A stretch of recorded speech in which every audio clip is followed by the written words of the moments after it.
an example, I don't know if you remember, just recently there was some glitch with CrowdStrike that had everybody worldwide record down. Everybody that's using a Windows computer went offline.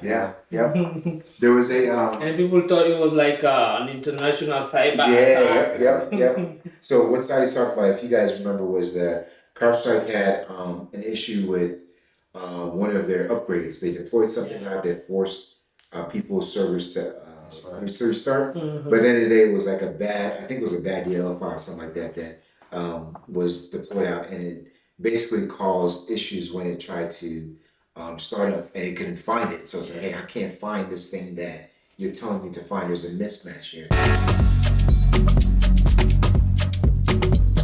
Hey, what's up, fam? Welcome to the whiteboard session. My guys here again, Mr. Kaana, Mr. Saidu. And we're just gonna do a really basic example of like how to draw a general architecture of collecting logs from a user's endpoint. So, Kaana and Saidu, so imagine this: you have we have users, we have a company open back, right? So we have users that are gonna get laptops that we're gonna give them. Let's say we want to make sure that we protect the company and to make sure that their laptops don't get infected and thereby affecting other laptops on the network and just our general networking. In general, we want to make sure that we are protected.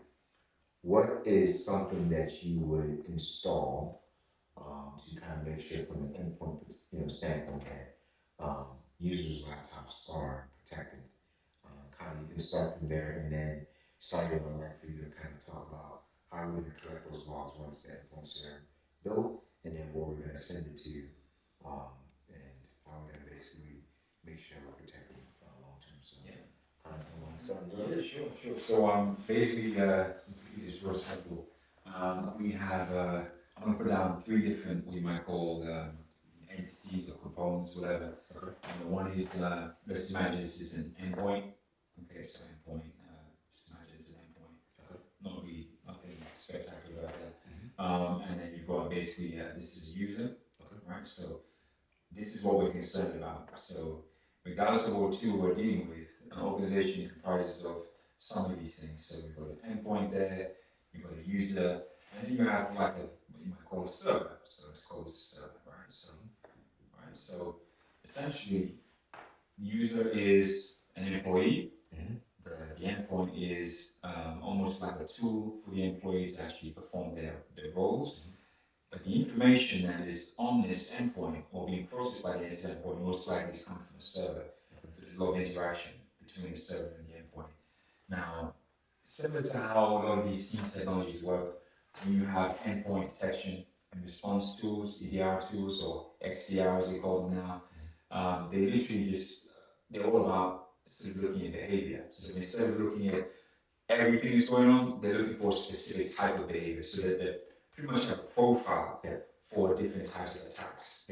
Right? So I won't get, sort of throw too many random names out there, but let's say, for example, you have a buffer type attack, or just your average brute force attack. It's a script that basically tries to get into an endpoint with a million different attempts within a few seconds. So it's a script, right? So if we let's say you install, it's a little bit difficult to do. So let's imagine this is a configuration. Okay, so I'm just write before configuration, right? So this is in layman's terms, this is like profiling, right? So I'm trying to profile an attack.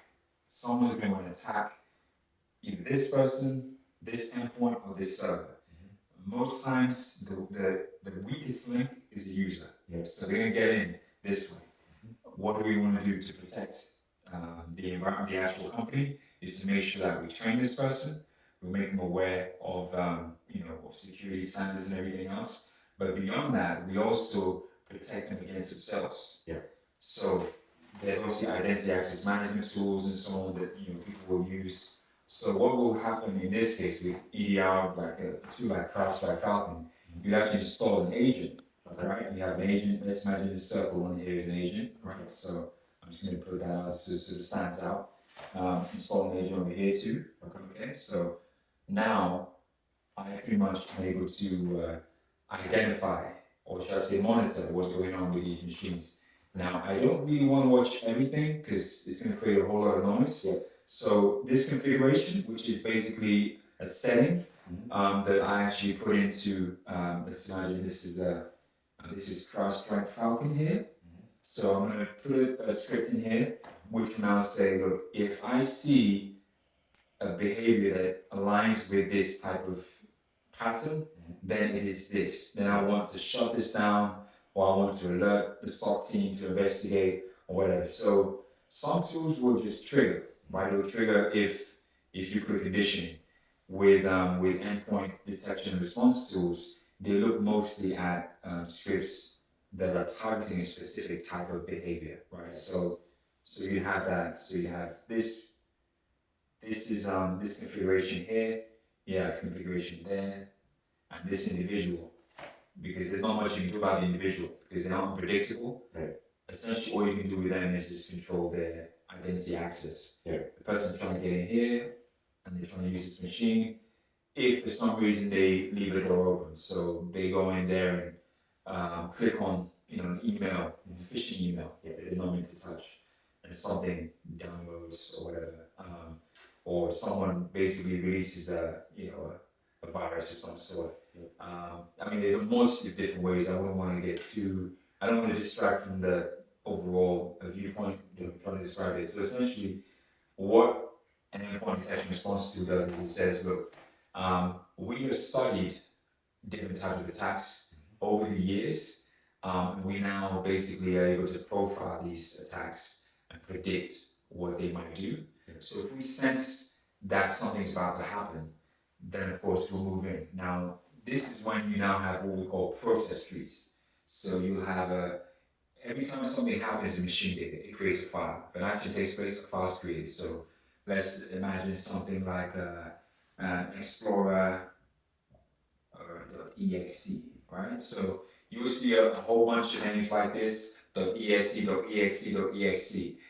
Now, as you get familiar with network engineering, there comes to a point where you understand with some applications, well, with every application, there's like a process, there's like a workflow. You notice that after this file is created, another file typically will be created, another file will be created, and so on and so forth.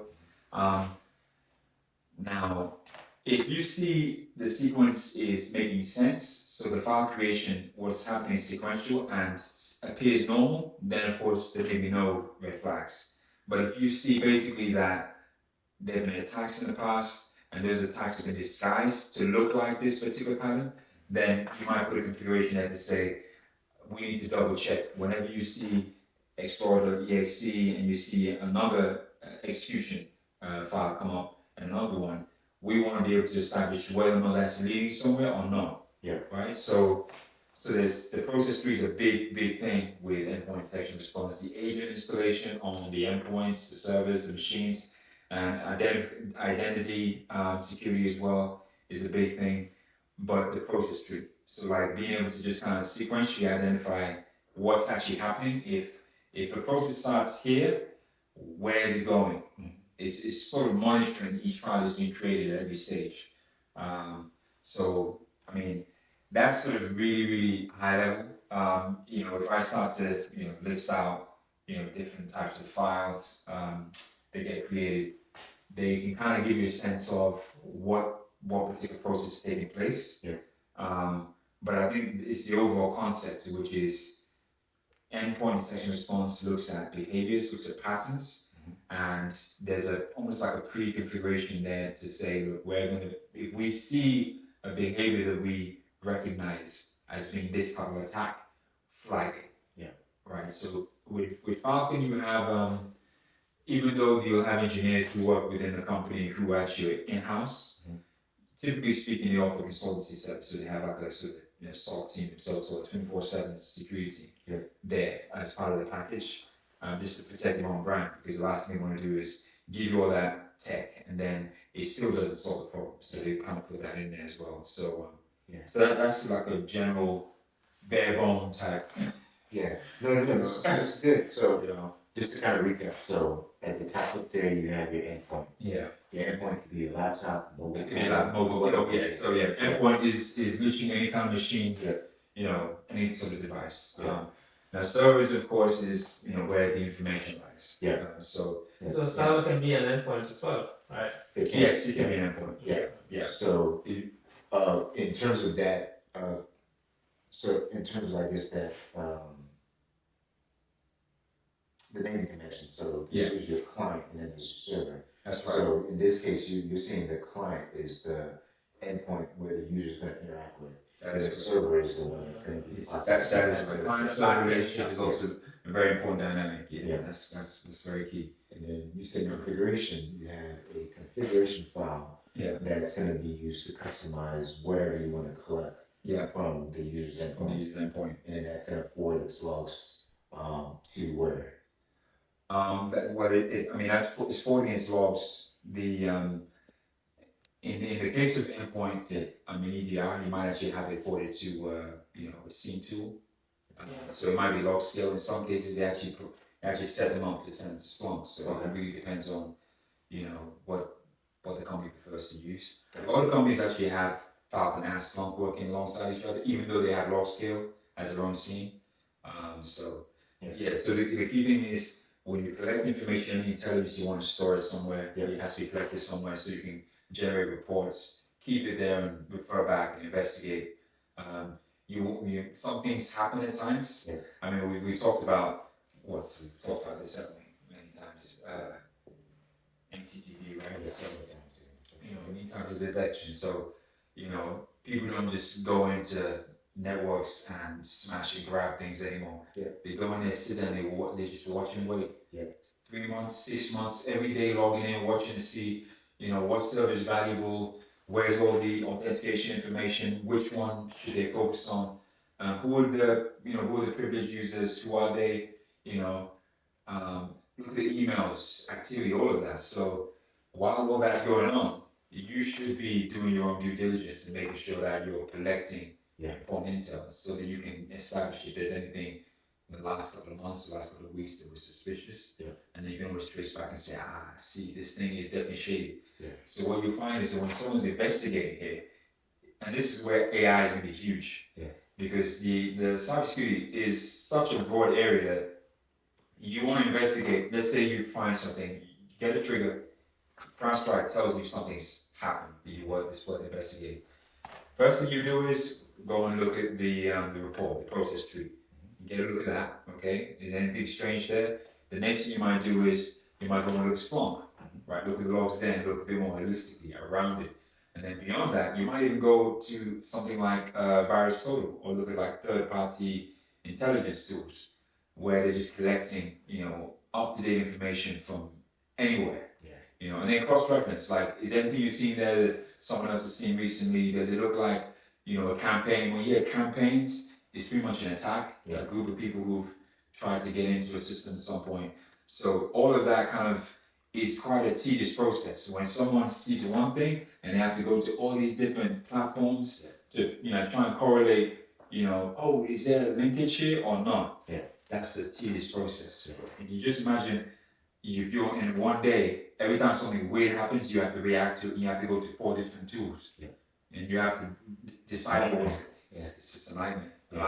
And there's constant tuning that has to keep happening. Like, okay, we've established this keeps happening, but it's false positive. So we have to now look at this configuration. Let's just try and scale it down a little bit.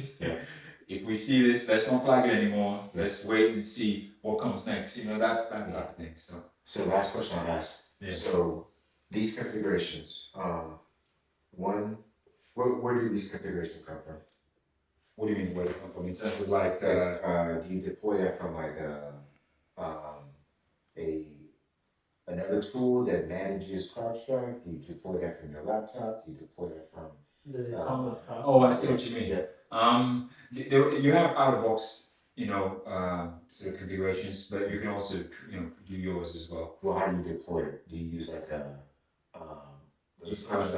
home tool that pushes it out to like the agents? And how does? Oh yeah. You mean in terms of like forwarding it out? Yeah. What is this area? Is that like a CrowdStrike like home Basically, CrowdStrike Falcon, it's a console. So the console standalone. So that's the console. That's the console right now. So yeah, sorry. This is good because I think viewers are like, okay, what is that? What I is want to that? push out these Yeah. files. So when I say configuration, it's just literally, it's a setting Yeah. within the console, Okay. which is within the EDR. So this machine you see here Yeah. is the console. Okay.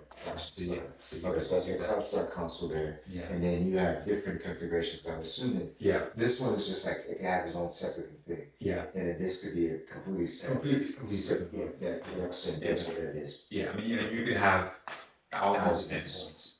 Yeah. Thousands And of then that endpoints. one management console manages All of that, yeah. Perfect. So, and the reason why it's supposedly meant, I mean, Splunk is attractive because it collects everything, because it gives you visibility into everything. Yeah. But that's also a downside in the sense that it's not specific enough. Right. With EDRs, you're now saying, look, we are not looking at everything that goes on. Yeah. We just want to identify what seems suspicious. Yeah. And then it's now down to you to profile, or at least prioritize what type of profile you want to do. Yeah. So like like if you don't have certain software in your organization and the types of attacks that are, sort of associated with that software, right, are being, focused on a different organization, that probably doesn't apply to you. Yeah. Because you don't have the software. Yeah. So you're just trying to, use some sort of logic behind Right. what exactly you're actually monitoring.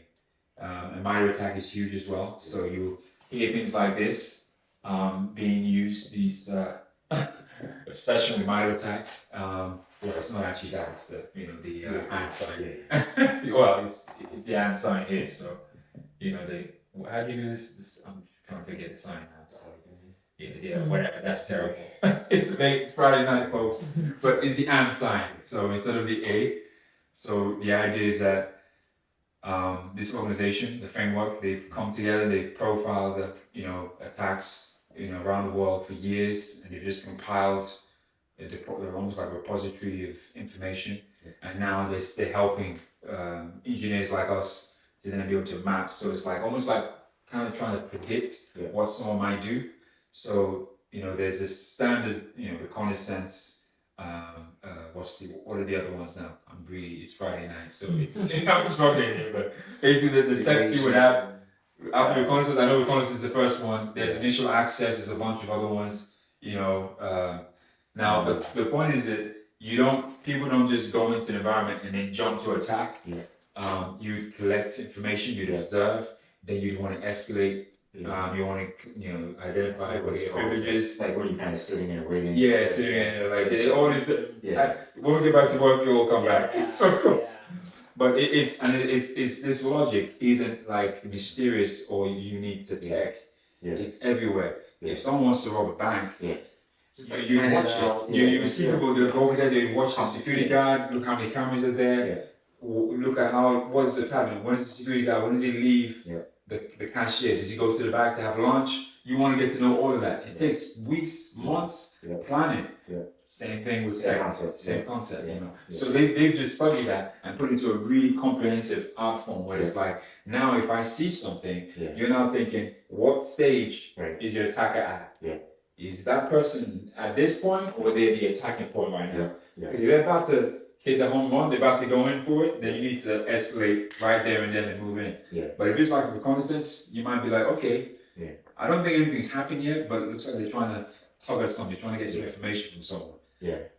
And then you can almost like reverse engineer where they started from, and So. And I mean, another good point you brought up is like how you can reconfigure rules, because a lot of these EDR tools are based upon like signatures. But signatures, and there was a word I was looking for. Signatures, bro. But at the end of the day, like these signatures can be faulty. And not like the same attacker is not going to do the same exact attack. Exactly. But the fact that you can configure things to be able to detect, that's kind of what you're saying with like AI, how now we start. No, but it's funny you're saying that, like, and I mean, this is not exactly the same, but like, you have your phones, right? I swap between YouTube and my Google Maps quite often. Now, I used to do this, and I used to shut down YouTube, and it would shut down Google Maps whenever I have to choose one. But but It's linked. applications after a while they start to learn. They start to learn each other, and now they actually understand that I like using both of them at the same time. So what happens now is when I go to Google Maps, it goes smaller and lets YouTube get bigger. It wasn't doing that in the beginning, bro. You know? So it's just that how adaptive technology is, like applications are. So in the same way, those who are attacking, they know this about applications and they exploit it. You know? I mean, So, I think some of that, whether you call it it's good or bad. There's a side to it, but there's a side it's to it. like, you know, where these updates, whatever it is that it's happening, is like, it's rolled out to, you know, affect us in one way or another.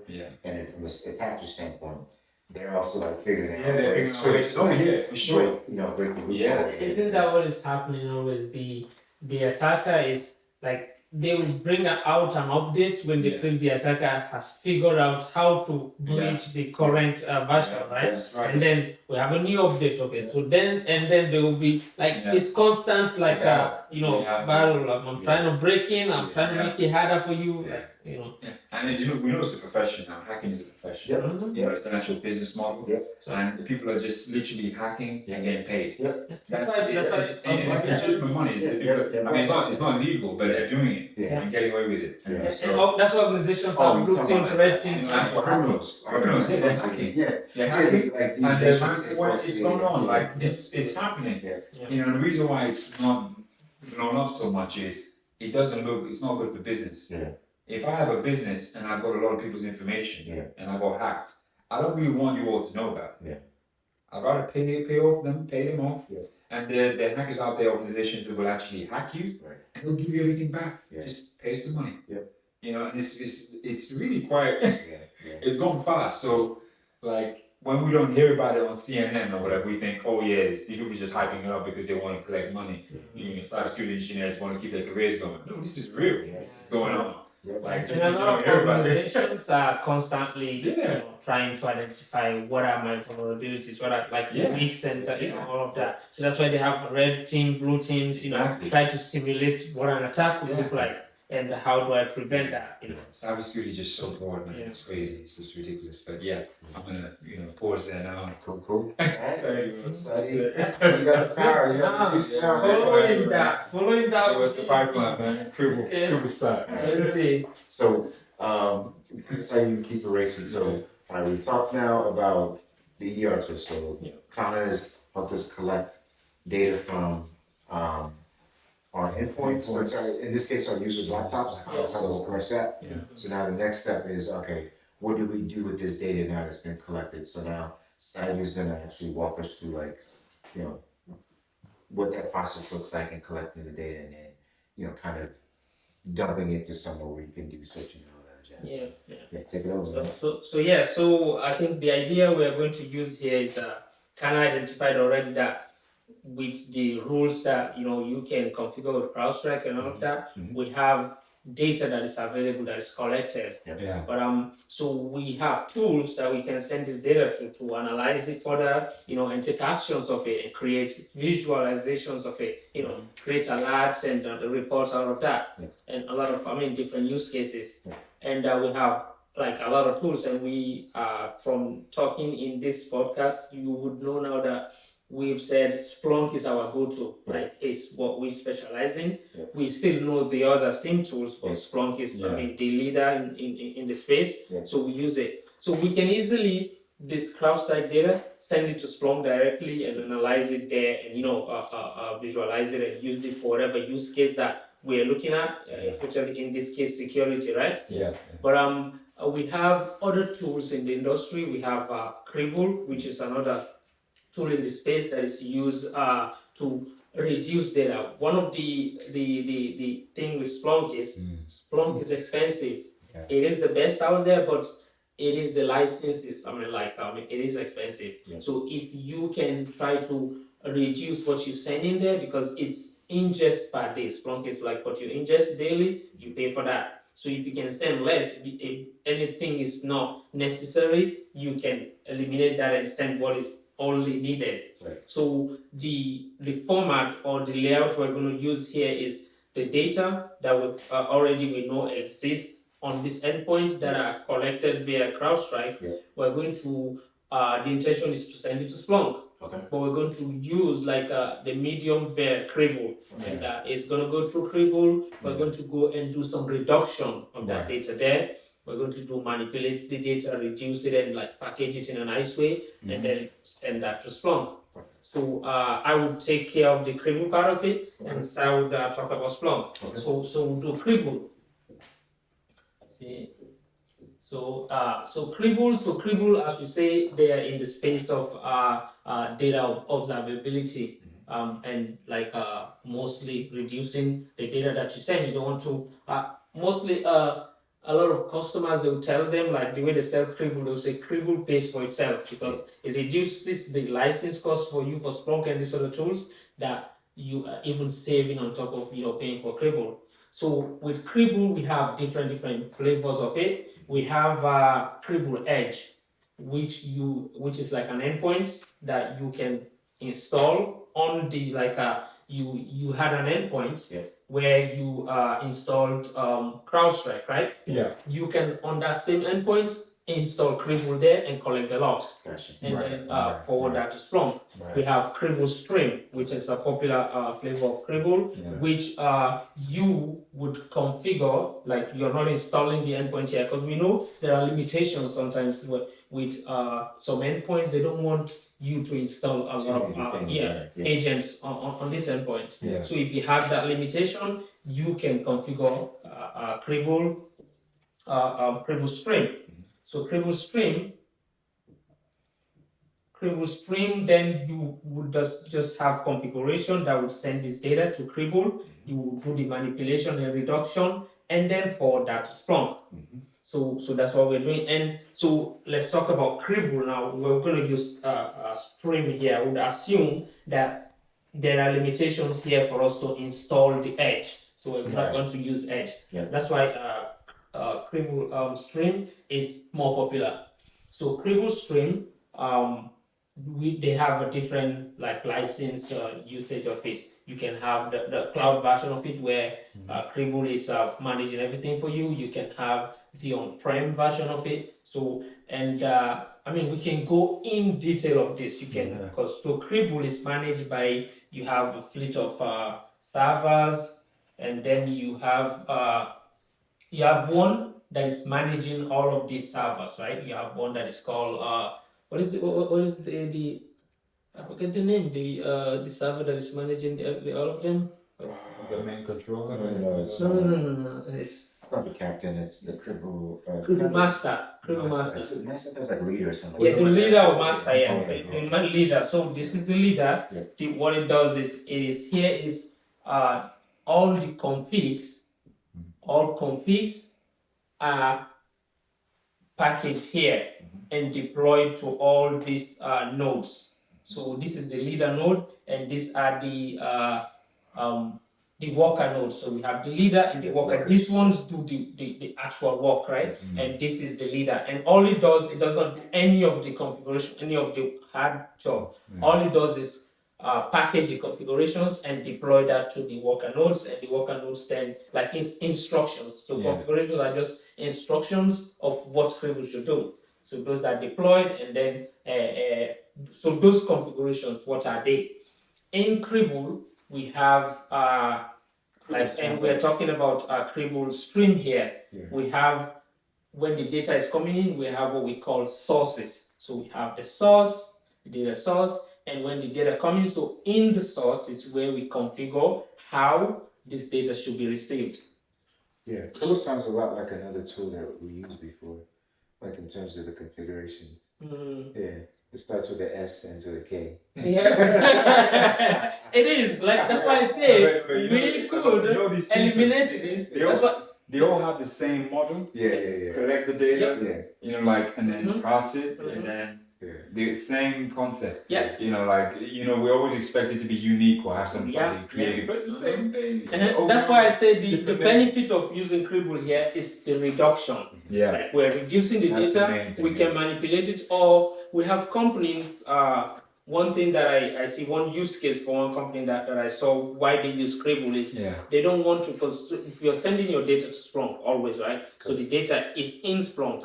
You're limited in a kind of way. If you want to have a point like leave Splunk, you would have to have that negotiation back and forth on how you cannot just get up and leave, because the data is there. You have to organize a way of like retrieving all that data, how long it is there. So one company, their use case was they don't want to be hold hostage where it's just inside of Splunk that they have their data. So they will use Scribble, they will reduce the data, they will then, inside of Scribble, you can send the data to multiple destinations. So you can say, I want to send the valuable data to a Splunk. I want to send some of the data. You can have a cheaper storage, so like S3 bucket, and send it there, or like a data lake, and send it there and secure it. So if you want to leave Splunk, it's just switching over, or you can like go replay that data. But let me just finish the explanation here. So in here we have the source.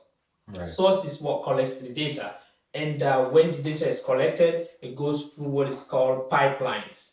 So pipelines are just configurations that tell Scribble how to reduce the data, how the data, what to leave. Like when you were talking about CrowdStrike, you say you do configurations which are like rules, right? So Scribble can be trained to look at those rules and say, maybe I'm not interested in XYZ rule, maybe drop that. Okay, just accept this one. So the pipelines is where you explain what data you want, which like metrics you want to collect out of the data. You want to extract a field, you don't want to extract this, you can package it nice before you send it to Splunk. So, and then they have now the destinations. So you have the source, which is what connects from the endpoint, and then you manipulate the data, reduce it, and here is where you define the destination. So here is when you add the configurations to tell it, send it to Splunk. So Splunk will be here. So Splunk will be here. So basically Scribble is this. So we get the data in here in the source. We defined and there are connectors that will tell Scribble like you don't have to build anything by yourself. There are already established package configurations that you just need to go and install. So, and that's where even we go to the next point where Scribble has what is called their configuration is packaged in what we call content packs. Packs. They're called packs. So you can go, I know Sal will talk about Splunk, their own configuration is packaged in a different ways, we call app and add-ons, but here they're called packs. So you can define how you want to collect the data, like the source, how you want to define, how that source comes in. Is it HTTP, is it like just a regular syslog event that you want to bring it in as, whatever you want to define it as, you can do, but you can go and install an already built a pack that comes in that has already the defined way of bringing in the data, already the defined pipelines, and destination. So all you do is just tell it that, okay, this is the connected to, for example, URL of Splunk that send it to that destination. And in here, in the pipe, like we say, the pipeline is what manipulates the data, reduce the data. In there, you have what we call routes, because you could have multiple destinations. So what you're doing is connecting a source to a destination. So you have maybe one source, you want to send it to multiple destinations. So you have to use routes. So you build different routes to send the data to different destinations. So that's why Scribble has the functionality of being able to send to Splunk, send it to even another like S3 bucket, send it to multiple different destinations and adjust it. So it goes there. We can go in detail on how even the packs are created. You can build your own pack. You can, manipulate it. We can go into even the language of how you create the pipelines and all of that. But in just high overview, if we're using Scribble Stream, we collect the data via the source, and the source we have to then use routes to identify what destination we want to send it to. In the routes, we have pipelines that are created that would instruct Cribble on how to reduce the data, on how to manipulate it, on how to add whatever context to that data. Yeah. And you will send it to that. And all of this can be achieved, all of this configuration, these are all just configs, right? We can install a pack, a pack that would have all of this, that we just plug and play and tell it, and it will send it to Splunk. And would have the reduction, and there's a lot of value out of it. Like a T, that plays more like a T. A T, That's what I say, functions just like a tool. Yeah. Yeah. I have one quick question though, like probably we both can shed light on this. Now, I'm mostly okay. I should leave you to talk about this. No, go on, yeah. With Splunk, there is the configurations that enable you to kind of filter through data and then push out what you don't need. Now, I'm guessing the selling point with Cribble is the fact that you can not only reduce the amount of data going to Splunk, but you can also dictate it going to other places. Because you can do the same thing with Splunk. I mean, you could put very stringent configurations in props, for example, get your null queue and all that, and say, I only want X amount of data to come in and filter through all the noise. But I think the big thing with Cribble is you don't just filter through it, you also have the option to keep some of that data that you don't think is that important and then send it somewhere cheap. Is that what you say? That's the big differentiator? Or is it? Cribble does it better. Yeah, but with Splunk has the functionality to send it to a third party too if you want. Yeah. They have a way you can index the data and send some of it to a third party too. So Splunk has that. So that's not the sell. So it's just that Cribble does it better in like a highly identifying. You can go line by line, event level, identifying what you need, and drop what you don't need. So you just send the necessary data, granular level, and you can package it there. So that's what we Cribble. I think with Splunk you can achieve that, but there is limitation to that. You have to mostly, I think, write your own like configs for that. You have to do, but I mean, the expert is here. He's going to talk about more Splunk there. But Cribble does it better. I think that's why that's their own thing. Yeah, that's why they love each other so much. Yeah, I don't know what it does, but they love each other. Let's see where that lawsuit takes you.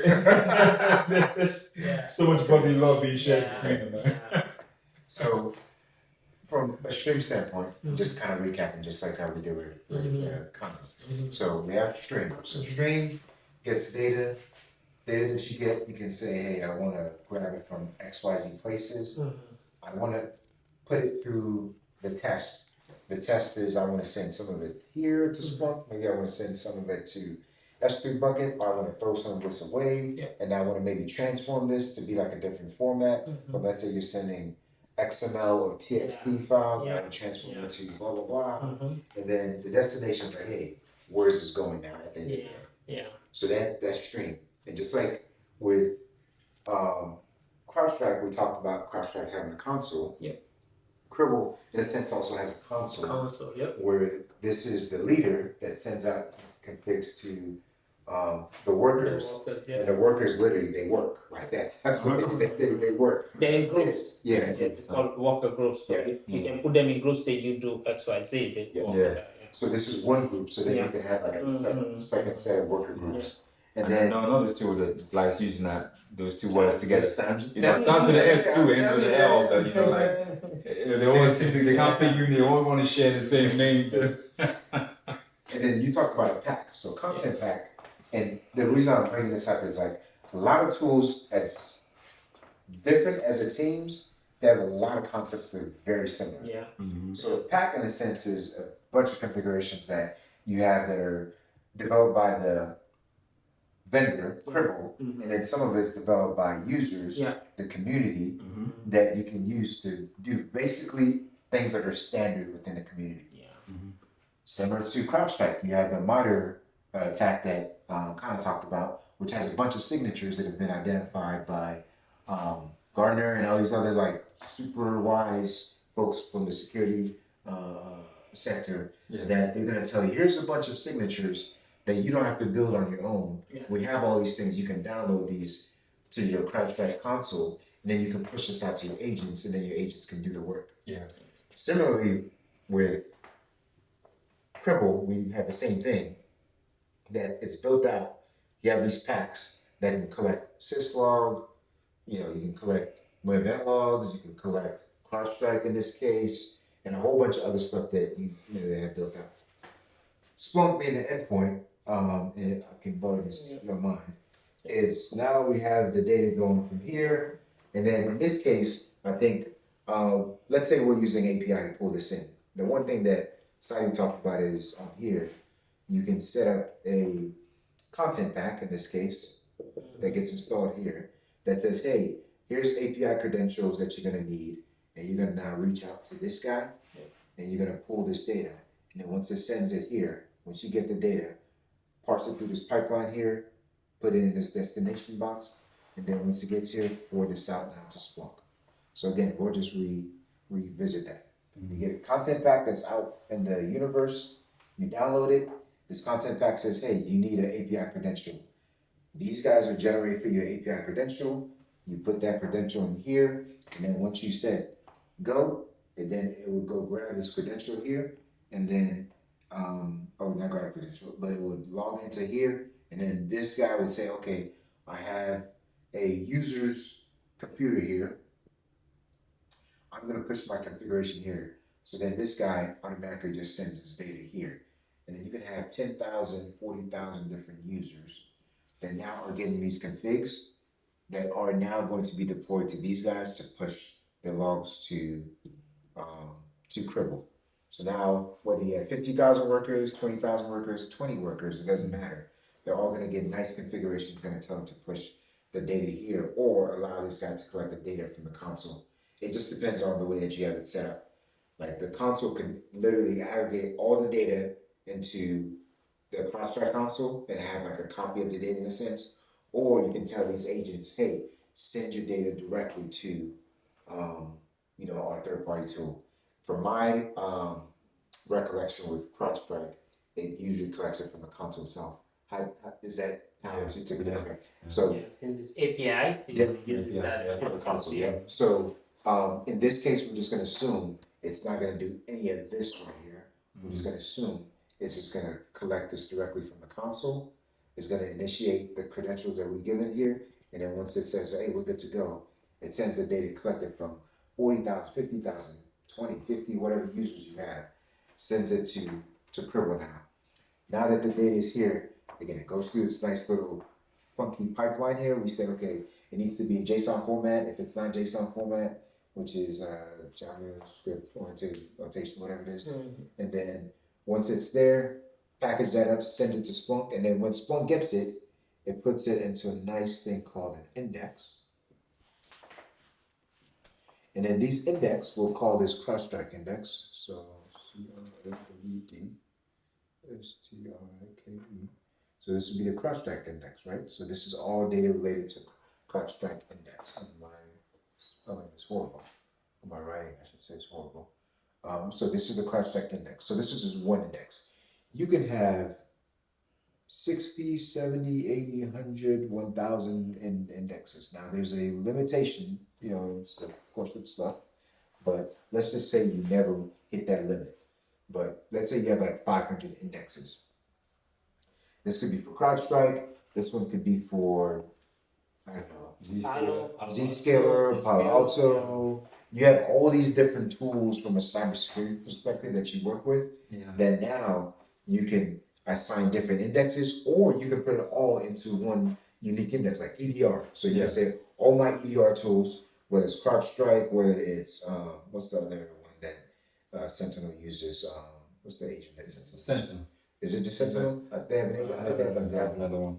Is it Log Analytics? Sentinel-1? No, I thought it might be Log Analytics. It's like they deploy it to the endpoint itself. So whether it's LA or whether it's like Splunk itself as a folder, you put it here, like it just, or Tanium, or whatever it is, you want to dump it into an index called EDR. You can dump all those in there, and the way that you can identify it is just like you just said, source types. Now you have it, so then you can say, okay, I want to look across all my source types that have information about an attack that's happening. So CrowdStrike can detect it. If you have Tanium could detect it. If you have log analytics or maybe Sentinel agent, whatever it is, like they can probably detect it. I think Sentinel is more sort of Motherboard more than anything, but they can detect these things. And at the end of the day, they can all have that same sort of confirmation. Yeah. Then once all 3 tools are confirmed, or 4 tools or 10 tools, you're like, this is a positive. We've really been attacked. And now you send the alert to your SOC people, and then now your SOC people are like, hey, raise an alarm. We've been breached, or we have some sort of like, malicious activity going on. Let's do something about And it. then a crazy investigation kicks in, going around all Exactly. Everybody starts panicking. Third party intelligence. Exactly. Or you can even say preventative. Exactly. Don't allow it to get to this point. That's why you have this tool. Identify from the initial. Exactly. So now that we know the pattern in which that attackers got in and did whatever they did, we can create a nice little solid signature here that now we can deploy out to our endpoints. So now all of our endpoints are protected. So now the same attack that worked on your laptops before should now work on your laptops again if you were smart and you deployed the remediation steps.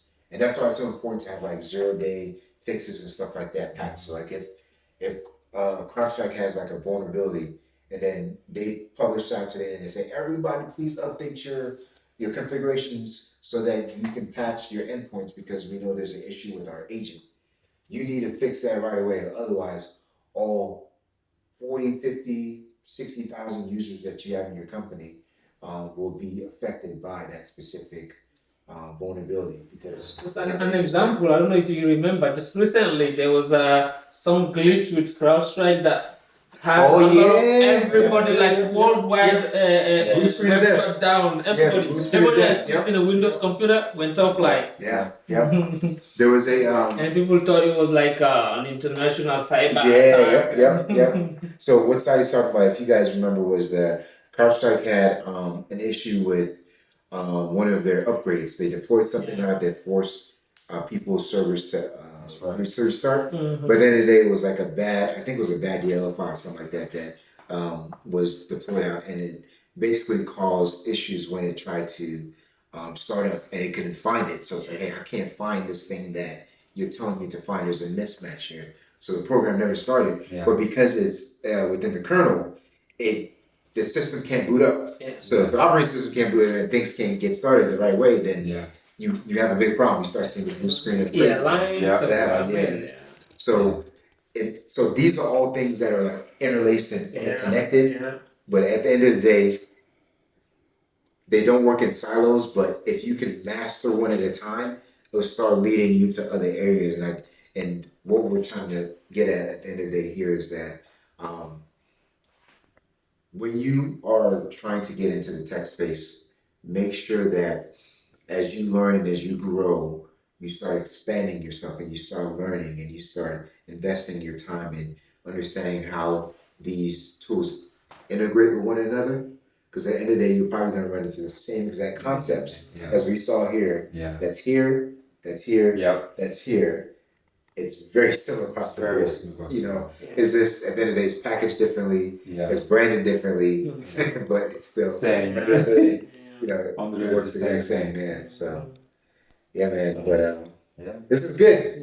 My guys are here, man. So we had a lot of fun here, talking about the whole concept here. I'll just do a quick recap. We got CrowdStrike. It's an endpoint detection remediation tool that basically has agents that you put on your laptop. So you want to make sure that you are protected. Your company deploys stuff and it makes sure you have all the different protections and things you need. It's going to send its logs over to Cribble. Cribble does some fancy transformation stuff and says, hey, this logs too much crap, or this doesn't log enough, or this logs just what we need. And then it says, hey, after that, I'm going to send that stuff to Splunk. And then on the Splunk side, you correlate all the different sort of things you know about, let's say, SAR's laptop that's happening on his laptop, and you may create an alert, or you may create a policy protection rule that you can then export out and then tell CrowdStrike what to update and what to disallow or allow based on like the issues that you found on SAR's laptop or Kaana's laptop or Saidu's laptop. And now, once it's done that, you shouldn't see those same logs being transferred over because you made your adjustments that you need. So that's kind of a high level overview of like what we've talked about. If you have any questions about any of this stuff, feel free to ping us at africansintechnology@gmail.com. Again, it's africansintechnology@gmail.com. Feel free to hit us up, and we'll explain more. Thank you guys for explaining this wonderful triad of tools that we work with. So we're working on drawing skills. Yeah.